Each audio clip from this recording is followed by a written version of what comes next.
رہی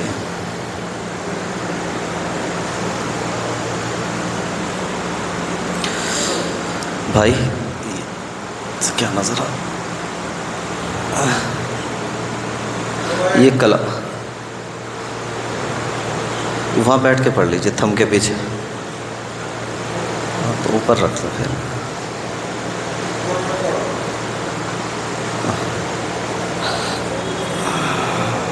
بڑی مشکل سے تو لگایا نحمدہ ونصلی علی رسولہ الکریم اما بعد فاعوذ باللہ من الشیطان الرجیم بسم اللہ الرحمن الرحیم یا ایہا الرسل کلوا من الطیبات وعملوا صالحا انی بما تعملون علیم آمنت باللہ صدق اللہ مولانا العظیم وصدق رسولہ النبی الکریم ونحن علی ذلک من الشاہدین والشاکرین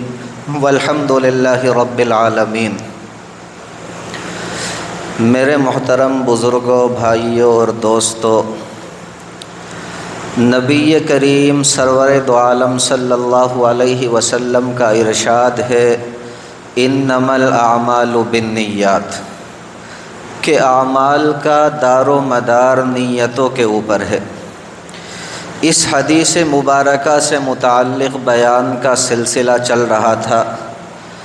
آج بھی میرا ارادہ یہی تھا کہ اسی حدیث مبارکہ سے متعلق میں مزید باتیں آپ کی خدمت میں رکھوں، لیکن ہمارے بعض بھائی کی فرمائش تھی، اصرار بھی تھا کہ آپ اس ہفتے رزق حلال سے متعلق کچھ باتیں لوگوں کی خدمت میں رکھیں۔ اسی فرمائش کو سامنے رکھ کر آج میں رزق حلال سے متعلق اپنے اکابر سے سیکھی گئیں کچھ باتیں آپ کی خدمت میں رکھوں گا۔ بس آپ اللہ رب العزت سے دعا فرما دیں کہ صحیح صحیح باتیں میری زبان سے کہلوا دے اور ہم سبھی کے لیے ان باتوں کو کارآمد اور نفع بخش بنا دیں۔ دیکھیں، حدیث کی ایک کتاب ہے کنز العمال۔ اس کتاب کے اندر ایک حدیث مبارکہ ہے جس کے راوی ہیں حضرت عبداللہ ابن مسعود رضی اللہ تعالی عنہ۔ وہ فرماتے ہیں کہ نبی کریم سرور دو عالم صلی اللہ علیہ وسلم نے ارشاد فرمایا کہ طلب کسب الحلال فریضۃ بعد الفریضہ، کہ رزق حلال کا طلب کرنا، رزق حلال کی تلاش اور جستجو میں لگنا دین کے اولین فرائض کے بعد دوسرے درجے کا فریضہ ہے۔ اس حدیث مبارکہ کو اگرچہ سند کے اعتبار سے محدثین نے ضعیف کہا ہے، لیکن معنی کے اعتبار سے علماء امت نے اس حدیث مبارکہ کو قبول فرمایا ہے، اور اس بات پر ساری امت کے علماء کا اتفاق ہے کہ یہ حدیث معنی کے اعتبار سے بالکل صحیح ہے۔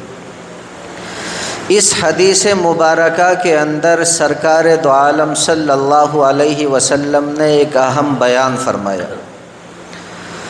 وہ یہ کہ رزق حلال کا طلب کرنا، رزق حلال کا حاصل کرنا دین کے اولین فرائض کے بعد دوسرے درجے کا فریضہ ہے۔ دین کے اولین فرائض تو وہ ہیں جو ارکان اسلام کہلاتے ہیں اور جن کے بارے میں ہر مسلمان جانتا ہے کہ یہ چیزیں دین کے اندر فرض ہیں۔ مثلا نماز کا پڑھنا، روزے کا رکھنا، زکوٰۃ کا دینا،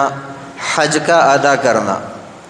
ہر مسلمان جانتا ہے کہ یہ چیزیں دین کے اندر فرض ہیں۔ نبی اکرم صلی اللہ علیہ وسلم ارشاد فرماتے ہیں کہ ان دینی فرائض کے بعد، ان دین کے اولین فرائض کے بعد دوسرے درجے کا فریضہ یہ ہے کہ انسان رزق حلال حاصل کرے، انسان رزق حلال کی تلاش اور جستجو میں لگے۔ یہ ایک مختصر سا ارشاد ہے، مختصر سی تعلیم ہے، لیکن اس حدیث مبارکہ کے اندر میرے پیارے بھائیوں بڑے عظیم علوم بیان فرمائے گئے۔ اگر ایک مومن غور کرے تو ایک مومن کے لیے دین کی سمجھ پیدا کرنے کے لیے اس حدیث مبارکہ کے اندر بڑا ہی سامان موجود ہے۔ دیکھیں، پہلی بات تو اس حدیث مبارکہ سے ہمیں یہ معلوم ہوئی کہ میں اور آپ رزق حلال حاصل کرنے کے لیے جو کچھ بھی کارروائی کرتے ہیں، چاہے وہ ملازمت ہو، کھیتی باڑی ہو، مزدوری ہو، تجارت ہو، یہ سارے کے سارے کام دین سے خارج نہیں بلکہ دین ہی کا حصہ، اور یہ سارے کے سارے کام میرے پیارے بھائیوں نہ صرف یہ کہ مباح ہیں، نہ صرف یہ کہ جائز ہیں، بلکہ ان کو فریضہ قرار دیا گیا۔ دین کے اولین فرائض کے بعد دوسرے درجے کا فریضہ قرار دیا گیا۔ لہٰذا اگر کوئی بندہ ان کاموں کو نہ کرے، دوسرے الفاظ میں کہیں کہ رزق حلال حاصل نہ کرے، اپنے ہاتھ پر ہاتھ رکھ کر کے بیٹھ جائے، تو ایسا بندہ ایک فریضے کو چھوڑنے کے گناہ کا مرتکب ہوگا، اس لیے کہ اس نے ایک فرض و واجب کام کو چھوڑ رکھا ہے۔ کیونکہ دیکھیں، شریعت کا مطالبہ یہ ہے کہ انسان اپنے ہاتھ پر ہاتھ رکھ کر نہ بیٹھ جائے، انسان کسی دوسرے کا دست نگر اور محتاج نہ بنے، انسان اللہ رب العزت کے سوا کسی اور کے سامنے ہاتھ نہ پھیلائے۔ ان چیزوں سے بچنے کا راستہ، ان چیزوں سے بچنے کا طریقہ سرکار دو عالم صلی اللہ علیہ وسلم نے یہ بیان فرمایا کہ انسان اپنی حیثیت کے مطابق، انسان اپنی گنجائش اور وسعت کے مطابق رزق حلال کی طلب اور جستجو میں لگے، رزق حلال کو حاصل کرنے کی کوشش کرے، تاکہ اسے کسی دوسرے کے سامنے ہاتھ پھیلانے کی ضرورت نہ پڑے۔ کیونکہ یاد رکھیں، جس طرح اللہ رب العزت نے اپنے حقوق ہمارے اوپر واجب فرمائے ہیں، اسی طرح اللہ رب العزت نے کچھ حقوق ہمارے اوپر ہماری ذات سے متعلق، اسی طرح ہمارے نفس سے متعلق، اسی طرح ہمارے اہل خانہ سے متعلق بھی واجب فرمائے، اور رزق حلال کی طلب کے بغیر یہ حقوق حاصل نہیں ہو سکتے۔ اس لیے میرے پیارے بھائیوں، ضروری ہے کہ اگر انسان یہ چاہتا ہے کہ میں ان حقوق کو ادا کروں، تو اسے چاہیے کہ رزق حلال کو حاصل کرے، رزق حلال کی تلاش اور جستجو میں لگے، اللہ رب العزت سمجھ کی عمل کی دولت سے مالا مال فرما دے۔ دیکھیں، اس حدیث مبارکہ کے ذریعے اسلام نے رہبانیت کی بھی جڑ کاٹ دی۔ عیسائی مذہب کے اندر رہبانیت کا یہ طریقہ اختیار کیا گیا تھا کہ اللہ رب العزت کی رضا، اللہ رب العزت کا قرب حاصل کرنے کا طریقہ یہ ہے کہ انسان اپنے سارے دنیاوی کاروبار کو ٹھوکر مار دے، انسان اپنے نفس کے، اسی طرح اپنی ذات کے مطالبات اور تقاضوں کو ختم کر دے، اور جنگل میں جا کر بیٹھ جائے، وہاں بیٹھ کر بس اللہ اللہ کرتا رہے، اس کے سوا اللہ رب العزت کی رضا اور قرب حاصل کرنے کا کوئی اور راستہ نہیں تھا۔ لیکن دیکھیں، اللہ رب العزت نے اپنے پیارے نبی سرکار دو عالم صلی اللہ علیہ وسلم کے ذریعے ہمیں یہ خوبصورت تعلیم دی کہ ہم نے انسان کو پیدا فرمایا، اور ہم نے انسان کے اندر نفسانی تقاضے بھی رکھے ہیں، اسے بھوک بھی لگتی ہے، اسے پیاس بھی لگتی ہے، اسے بدن چھپانے کے لیے کپڑے کی بھی ضرورت پڑتی ہے، اسے سر ڈھانکنے کے لیے مکان کی بھی ضرورت پڑتی ہے۔ یہ سارے تقاضے ہم نے انسان کے اندر رکھے، اور اللہ رب العزت ارشاد فرماتے ہیں کہ ہمارا اس انسان سے مطالبہ یہ ہے کہ وہ ان تقاضوں کو بھی پورا کرے اور ساتھ ساتھ ہمارے حقوق بھی ادا کرے، تب جا کر کے وہ صحیح معنوں میں کامل انسان بنے گا۔ لیکن اگر انسان اپنے ہاتھ پر ہاتھ رکھ کر کے بیٹھ جائے، ان تقاضوں کو پورا نہ کرے، ان حقوق کو ادا نہ کرے، پھر چاہے ایسا انسان کتنا ہی ذکر کرنے والا ہو، کتنا ہی اللہ اللہ کرنے والا ہو، ایسا بندہ ہمارے یہاں قبولیت کا مقام، اسی طرح شرف کا مقام حاصل نہیں کر سکتا، اسی طرح قرب کا مقام حاصل نہیں کر سکتا۔ آپ دیکھیں جتنے انبیاء کرام علیہم الصلاۃ والسلام اس کائنات کے اندر، اس دنیا کے اندر تشریف لائے، اللہ جل جلالہ نے سب سے حلال روزی کمانے کے کام کرائے۔ ہر ایک نبی نے حلال روزی حاصل کرنے کے لیے جد و جہد اور کوشش کی۔ دیکھیں کسی نبی نے محنت مزدوری کی، کسی نبی نے بڑھئی کا کام کیا، کسی نبی نے بکریاں چرائی۔ خود نبی اکرم صلی اللہ علیہ وسلم نے مکہ مکرمہ کے پہاڑوں میں اجرت پر، مزدوری پر لوگوں کی بکریاں چرائی۔ بعد میں آپ صلی اللہ علیہ وسلم ارشاد فرمایا کرتے تھے کہ مجھے یاد ہے کہ میں اجیاد کے پہاڑ پر لوگوں کی بکریاں چرایا کرتا تھا۔ تو بکریاں نبی اکرم صلی اللہ علیہ وسلم نے چرائی، اسی طرح محنت مزدوری آپ صلی اللہ علیہ وسلم نے کی، اسی طرح تجارت سرکار دو عالم صلی اللہ علیہ وسلم نے کی۔ آپ صلی اللہ علیہ وسلم نے تجارت کی غرض سے ملک شام کے 2 سفر کیے، جس میں آپ سیدہ خدیجۃ الکبریٰ رضی اللہ تعالی عنہا کا سامان سفر ساتھ لے کر ملک شام کے اندر تشریف لے گئے۔ تو تجارت نبی اکرم صلی اللہ علیہ وسلم نے کی۔ اسی طرح کھیتی باڑی کا کام سرکار دو عالم صلی اللہ علیہ وسلم نے کیا۔ آپ دیکھیں مدینہ منورہ سے کچھ فاصلے پر ایک مقام تھا جس کا نام تھا جرف، یہاں پر سرکار دو عالم صلی اللہ علیہ وسلم نے کھیتی باڑی اور زراعت کا کام کیا۔ تو ہم یوں کہہ سکتے ہیں کہ حلال کمائی کے، اسی طرح حلال روزگار کے جتنے طریقے ہیں، ان تمام کے اندر ہمارے آقا سرکار دو عالم صلی اللہ علیہ وسلم کی سنت موجود ہے۔ اگر ہم میرے پیارے بھائیوں کہیں نوکری اور ملازمت کر رہے ہیں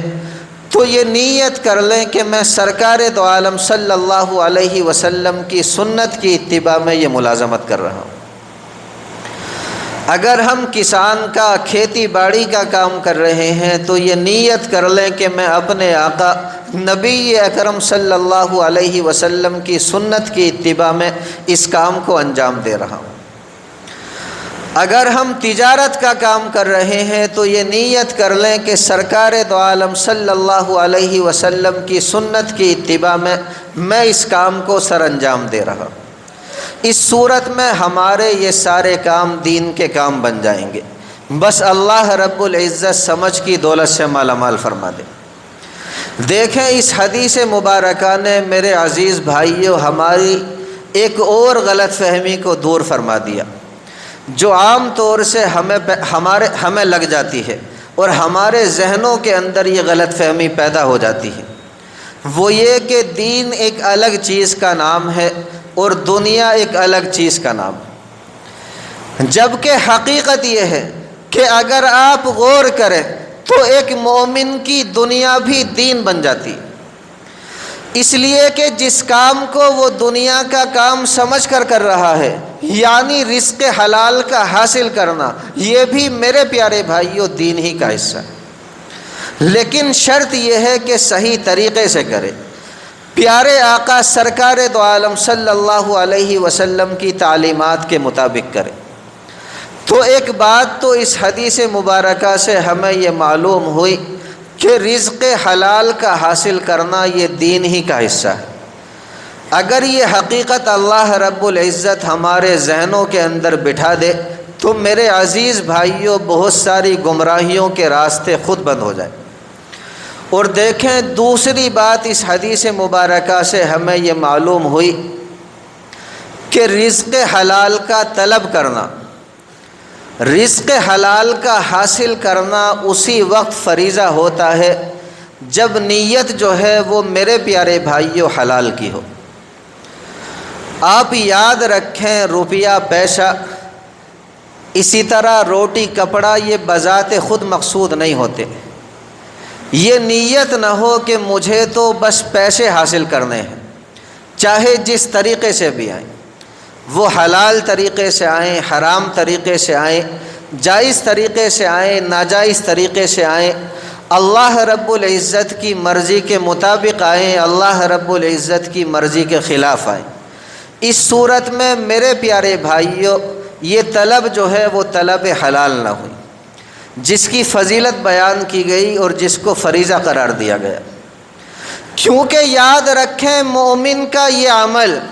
اسی وقت فریضہ بنتا ہے جب مومن اسلامی تعلیمات کے مطابق اس کو حاصل کرے۔ لیکن اگر مومن نے حلال و حرام کی تمیز ہی ختم کر دی، اگر اس نے جائز و ناجائز کا طریقہ ہی اپنے ذہن سے مٹا دیا، تو پھر تو ایک کافر میں ایک مومن میں رزق حاصل کرنے کے اعتبار سے کوئی فرق نہ رہا۔ بات تو جب ہی بنے گی کہ ہم رزق حلال بھی حاصل کریں اور اس کو اللہ رب العزت کی قائم کی ہوئی حدود کے اندر رہ کر کریں۔ ایک ایک پیسے کے بارے میں، ایک ایک روپے کے بارے میں ہمیں یہ فکر لاحق ہو کہ یہ پیسہ حلال طریقے سے آ رہا ہے، حرام طریقے سے آ رہا ہے، جائز طریقے سے آ رہا ہے، ناجائز طریقے سے آ رہا ہے، اللہ رب العزت کی رضا کے مطابق آ رہا ہے، اللہ رب العزت کی رضا کے خلاف آ رہا ہے۔ دیکھیں اگر اللہ رب العزت کی رضا کے خلاف آ رہا ہے تو میرے پیارے بھائیوں اسے جہنم کا انگارہ سمجھ کر چھوڑ دے، اسے آگ کا انگارہ سمجھ کر چھوڑ دے، چاہے کتنی ہی بڑی سے بڑی دولت کیوں نہ ہو، اگر اللہ رب العزت کی مرضی کے خلاف آ رہی ہے تو اسے ٹھوکر مار دے، اسے لات مار دے، اسے کسی بھی صورت میں اپنی زندگی کا حصہ بنانے پر راضی نہ ہو۔ اللہ رب العزت یہ حقیقت ہر مومن کو سمجھنے کی توفیق مرحمت فرما دے۔ اب دیکھیں ہمارے بعض بھائی وہ ہیں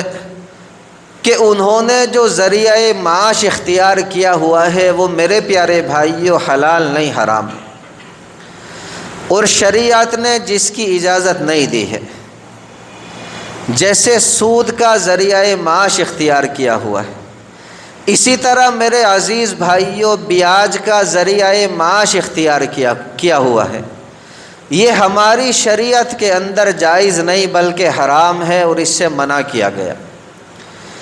ایسے بھائیوں کو جب ہم یہ سمجھاتے ہیں کہ بھئی یہ طریقہ جائز نہیں حرام ہے، اس طرح پیسے کمانے سے بچنا چاہیے،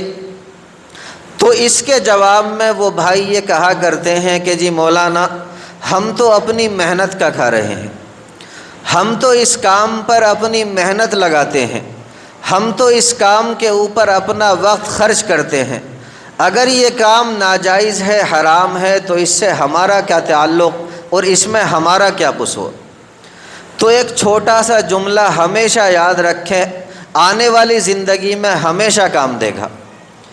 یہ یاد رکھیں کہ اللہ رب العزت کے یہاں ہر محنت جائز نہیں ہوتی۔ اللہ رب العزت کے یہاں فقط وہ محنت جائز ہوتی ہے جو اللہ رب العزت کے بتائے ہوئے طریقے، اسی طرح نبی اکرم صلی اللہ علیہ وسلم کے بتائے ہوئے طریقے کے مطابق ہو۔ اگر اللہ رب العزت کی مرضی کے خلاف ہو، اگر نبی اکرم صلی اللہ علیہ وسلم کے بتائے ہوئے طریقے کے خلاف ہو، تو پھر آپ چاہے کتنی دولت اکٹھی کر لیں، آپ چاہے کتنے پیسے اکٹھے کر لیں، وہ میرے پیارے بھائیوں حرام کے کہلائیں گے، حلال کے نہیں کہلائیں گے۔ برا نہ ماننا، دیکھیں کہنے کو تو ایک طوائف بھی یہ جملہ کہہ سکتی ہے کہ بھائی میں بھی اپنی محنت سے پیسے کماتی ہوں، میں بھی اپنی محنت سے پیسے حاصل کرتی ہوں، اس لیے میری جو آمدنی ہے وہ بھی حلال کی ہونی چاہیے، حرام کی نہیں ہونی چاہیے۔ ہم جتنے یہاں بیٹھے ہیں سب کے سب بیک وقت اسے جواب دیں گے کہ بھائی تیری آمدنی تو کسی بھی صورت حلال ہو ہی نہیں سکتی، تیری آمدنی تو ہر طریقے سے حرام ہے۔ اسی لیے کہتا ہوں کہ ہمیشہ یاد رکھیں، جب بھی ہمارے سامنے روزگار کا کوئی طریقہ آئے، جب بھی ہمیں کوئی جاب اور نوکری ملے، تو میرے پیارے بھائیوں سب سے پہلے یہ دیکھیں کہ یہ طریقہ ہمارے یہاں جائز ہے ناجائز، اسے اللہ اور اس کے رسول نے حلال قرار دیا ہے یا حرام قرار دیا ہے۔ اگر اللہ رب العزت اور پیارے رسول نے حرام قرار دیا ہے تو پھر چاہے اس کے اندر دنیاوی کتنے ہی فائدے کیوں نہ ہو، اسے میرے پیارے بھائیوں فوراً ٹھوکر مار دے اور وہ طریقہ اختیار کرے جو اللہ رب العزت کی رضا والا ہو، چاہے اس کے اندر منافع اور فائدے کم ہو۔ یقین جاننا اللہ رب العزت ہماری دنیا بھی بنا دیں گے اور اللہ رب العزت ہماری آخرت بھی بنا دیں گے۔ آپ دیکھیں قرآن مقدس کے اندر اس سود کے بارے میں اللہ جل جلالہ نے ارشاد فرمایا کہ یا ایھا الذین آمنوا لا تأکلوا الربا، اے ایمان والو سود بالکل نہ کھاؤ۔ اسی طرح جو لوگ سود کا پیسہ کھانے والے ہیں، ایسے لوگوں کا نقشہ اللہ رب العزت نے سورہ بقرہ کے اندر اس طرح کھینچا۔ اللہ پاک نے ارشاد فرمایا الذین یأکلون الربا، کہ وہ لوگ جو سود کھاتے ہیں، لا یقومون الا کما یقوم الذی یتخبطہ الشیطان من المس، ایسے لوگ کل قیامت میں اپنی قبروں سے اس طرح اٹھیں گے جیسے انہیں کسی شیطان نے، کسی آسیب نے چھو کر کے ان کے ہوش و حواس سے بالکل محروم کر دیا۔ دوسرے الفاظ میں ہم کہہ سکتے ہیں کہ بالکل پاگل کر دیا۔ اسی طرح دیکھیں آگے چل کر اللہ رب العزت نے ارشاد فرمایا یا ایھا الذین آمنوا اتقوا اللہ، اے ایمان والو اللہ رب العزت سے ڈرو، اور فرمایا وذروا ما بقی من الربا، اگر تمہارا سود کا پیسہ کسی کے اوپر باقی ہے تو اس کو چھوڑ دو، ان کنتم مؤمنین، اگر تم حقیقت میں ایمان والے۔ اور آگے دیکھیں اللہ جل جلالہ نے کتنے سخت الفاظ ارشاد فرمائے۔ اللہ رب العزت نے ارشاد فرمایا فَإِن لَّمْ تَفْعَلُوا، اگر تم ایسا نہ کرو گے تو پھر سن لو فَأَذَنُوا بِحَرْبٍ مِّنَ اللَّهِ وَرَسُولِهِ، اللہ رب العزت اور پیارے نبی صلی اللہ علیہ وسلم کا تم سے جنگ کا اعلان ہے، تم اللہ رب العزت اور پیارے نبی صلی اللہ علیہ وسلم سے جنگ کے لیے تیار رہو۔ ایمانداری سے بتائیں کہ اگر کسی سے اللہ رب العزت اور پیارے نبی سرکار دو عالم صلی اللہ علیہ وسلم جنگ کا اعلان فرما دے، وہ دنیا اور آخرت میں کسی بھی کونے کے اندر عزتیں پا سکتا ہے؟ میرے پیارے بھائیوں، دنیا اور آخرت میں کہیں بھی اس بندے کو عزت نہیں مل سکتی، ہر طریقے سے ذلت ہی ذلت اس کا مقدر بنے گی۔ تو ہم ایسا کام کیوں کریں جو اللہ رب العزت کے یہاں ہمیں ذلتیں پہنچانے والا ہو؟ ایسے کام اختیار کریں جو ہمیں دنیا کے اندر بھی عزتیں دیں، آخرت کے اندر بھی عزتیں دیں۔ اس لیے آج یہ طے کر کے اٹھیں کہ نہ تو ایسے کام خود کریں گے اور نہ ہی اپنے ملنے والے دوست و احباب کو کرنے دیں گے۔ ان کو بھی جا کر کے سمجھائیں گے کہ آپ کے ان کاموں کی وجہ سے نہ صرف یہ کہ اللہ رب العزت کی جانب سے دقتیں آپ کے اوپر آتی ہیں، بلکہ دنیا کے اندر بسنے والے ہر مومن کے اوپر آتی۔ یہ تو دیکھیں میں نے قرآن مقدس کے فرمان آپ کے سامنے رکھے، اگر ہم احادیث مبارکہ کا جائزہ لیں تو ان کے اندر نبی اکرم صلی اللہ علیہ وسلم نے بھی بڑے ہی سخت الفاظ ارشاد فرمائے۔ دیکھیں حدیث مبارکہ کی ایک کتاب ہے مجمع الزوائد، اس کتاب کے اندر یہ حدیث مبارکہ ہے۔ آپ صلی اللہ علیہ وسلم ارشاد فرماتے ہیں کہ سود کے 72 درجۂ گناہ ہیں، جن کے اندر سب سے کمتر درجہ، جن کے اندر سب سے ہلکا درجہ یہ ہے کہ انسان اپنی ماں کے ساتھ زنا کرے۔ اسی طرح دیکھیں اسی کتاب کے اندر یہ حدیث مبارکہ ہے، آپ صلی اللہ علیہ وسلم ارشاد فرماتے ہیں کہ سود کا 1 درہم حالت اسلام کے اندر 33 مرتبہ زنا کرنے سے بڑھ کر ہے۔ اسی طرح اس کتاب کے اندر یہ حدیث مبارکہ ہے، آپ صلی اللہ علیہ وسلم ارشاد فرماتے ہیں کہ اگر کسی بستی کے اندر سود عام ہو جاتا ہے، اسی طرح کسی بستی کے اندر زنا عام ہو جاتا ہے، تو وہاں اللہ رب العزت کا عذاب ظاہر ہونے لگتا ہے۔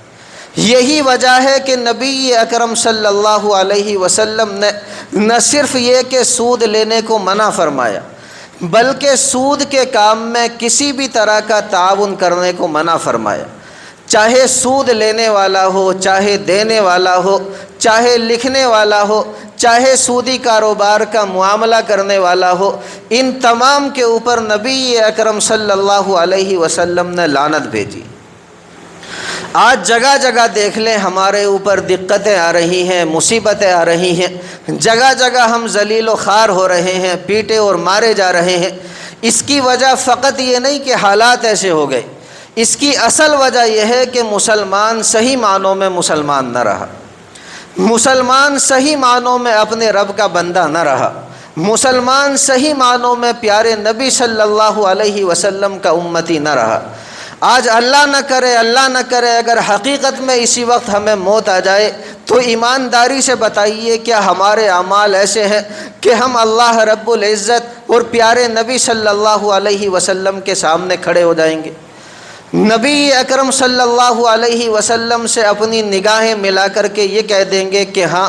نبی اکرم صلی اللہ علیہ وسلم ہم آپ کے پکے سچے امتی ہیں۔ ہم میں سے کوئی بندہ ایسا؟ اس لیے کہتا ہوں کہ میرے پیارے بھائیوں، اپنے دل پر ہاتھ رکھیں اور آج ہی پکے سچے دل سے توبہ کر کے اٹھیں، یہ عہد کر کے اٹھیں کہ جتنے بھی حرام کام ہیں، جتنے بھی حرام ذریعہ معاش ہیں، ان کو نہ تو خود اختیار کریں گے اور نہ ہی اپنے ملنے جلنے والے دوست و احباب کو اختیار کرنے دیں گے۔ ساتھ ساتھ اللہ رب العزت سے بھی ہمیشہ دعا مانگتے رہا کریں کہ مولا ہمیں تو فقط حلال روزگار چاہیے، آپ حرام سے ہماری حفاظت فرمائیں اور ہمیں حلال روزگار نصیب فرمائیں۔ یہ کچھ باتیں آج میں نے آپ کے سامنے رکھ دی۔ آنے والے ہفتے انشاءاللہ ثم انشاءاللہ اگر اللہ رب العزت نے سہولت دی تو اور بھی تفصیل کے ساتھ آپ کے سامنے رکھیں گے۔ اللہ رب العزت کہنے سننے سے زیادہ عمل کی توفیق مرحمت فرما دے۔ وما علینا الا البلاغ۔